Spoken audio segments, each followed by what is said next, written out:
Hello everyone, welcome back to HackMonks. In today's tutorial, we are going to tackle a common issue that many WordPress users encounter, the dreaded 403 error. But fear not, because by the end of this video, you will know how to fix it and get your website back on track. So let's dive right into it. First, let's understand what a 403 error is.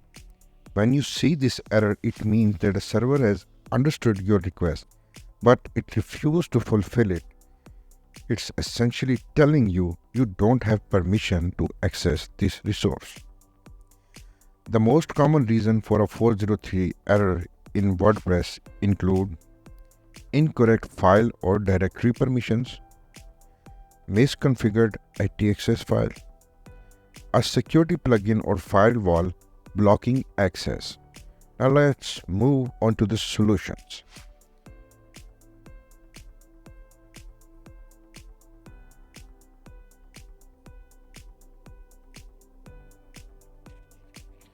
The first thing to do is to check your file and directory permissions. To do this, access your file manager inside the cPanel, or you can access via FTP. I have already created a video tutorial on how you can view your website files and folder inside cPanel using File Manager. I will surely link it in the description below. You should ensure that the folders have a permission of 755 and files have a permission of 644. If any of them are different, you can change them by right-clicking on the folder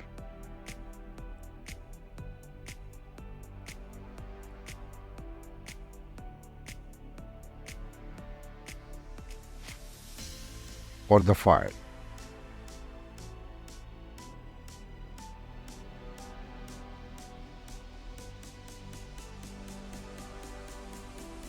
Once you adjusted the permission, refresh your website to see if the 403 error is gone.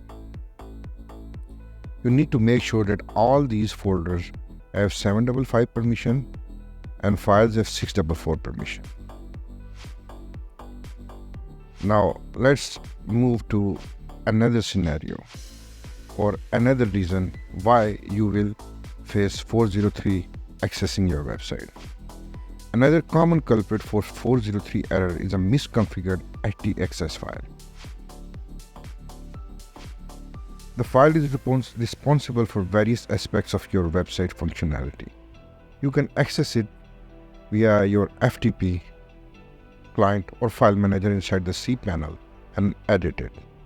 Ensure it doesn't contain any rules or syntax error. If you are unsure, you can temporarily disable it, and WordPress will generate a new one. How to disable it? We just need to rename it. We can rename this htaccess1 and it will no longer work. Or we can rename it old. We just need to make sure it's not htaccess. This is how we rename our htaccess file. Now, once you have renamed this, you need to check if your website have become functional or are you still locked out. Now, the third scenario is, this is the most common one we usually face. It's due to plugins and firewalls. Server Firewall can also cause this. In that case, you would need to contact your hosting provider and provide them with your IP address to whitelist it on the server. But there is another culprit in this scenario, and that's the security and firewall plugins by WordPress. There are a lot of them, like misconfigured WordPress, all-in-one security, Ninja Firewall, etc., and so forth and so on. Now, how do we fix the problem if, for example, sometimes security plugin or firewall can overzealous and cause the 403 error?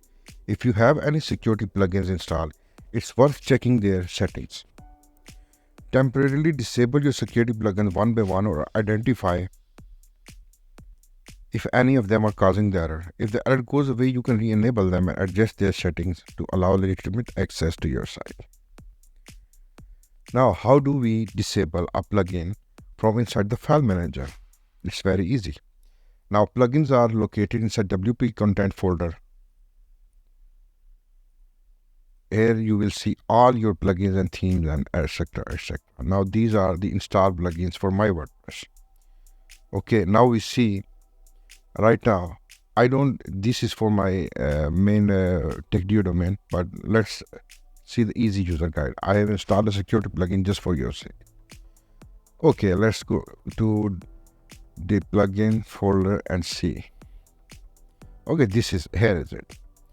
A Ninja Firewall plugin. For example, you are logged out. You can't access your WordPress admin dashboard because your IP is logged out, but you can disable that plugin from backend inside the cPanel, and you need to locate your WP content folder and then plugins, and all you need to do is just rename.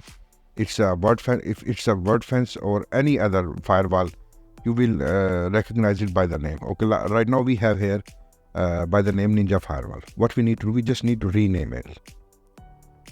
We can just simply rename it to old, or we can write one, whatever. It will disable the plugin functionality once and for all. Then you can see if you can refresh and access your website or not. Let's reload and see if your website has been fixed or not. As you can see, we have fixed the issue. That's it, folks. We have covered the most common causes of the 403 error in WordPress and how to fix them.